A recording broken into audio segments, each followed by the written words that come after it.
এবার শাকিব খান নিজেই জানালেন বিপিএল এর তার দলের নাম। তাই তার বিস্তারিত জানতে একটা মতো না টেনে সম্পূর্ণ ভিডিওটি দেখতে থাকুন শেষ পর্যন্ত। সুপ্রিয় দর্শক, ঢাকায় সিনেমার সুপারস্টার শাকিব খান এবার সিনেমার সঙ্গে নাম লেখালেন ক্রিকেটেও। এই চিত্রনায়ক এবার আসন্ন বাংলাদেশ প্রিমিয়ার লিগে বিপিএল এ ঢাকা টিম কিনেছে। জনপ্রিয় এই নায়কের কসমেটিক্স ও হোম কেয়ার কোম্পানি রিমার্ক হার্ল্যান্ডের ক্রিকেট টিম হচ্ছে ঢাকা ক্যাপিটালস।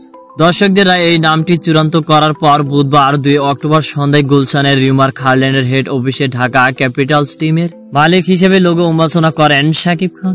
শাকিব খান বলেন, আসন্ন বিপিএল আমাদের টিমের নাম সাজেস্ট করতে দেশে বিদেশে আমার ভালোবাসার মানুষ এবং ক্রিকেট প্রেমীরা অনেক রেসপন্স দিয়েছে, যা দেখে সত্যি উৎসাহিত হয়েছে। তাই সবার মতামতকে প্রাধান্য দিয়ে আমাদের টিমের নাম চূড়ান্ত করা হয়েছে ঢাকা ক্যাপিটালস। আসন্ন 11তম বিপিএল এর আসরে দেশের প্রথম চিত্রনায়ক হিসেবে বিপিএল এ ক্রিকেট টিম কিনলেন শাকিব খান। এই অভিনেতা তার দল সম্পর্কে বলেন, আমি আশা করি আপনাদের সকলের সর্বস্ব সমর্থ ভালোবাসা ঢাকা ক্যাপিটাল অর্জন করে কাঙ্ক্ষিত।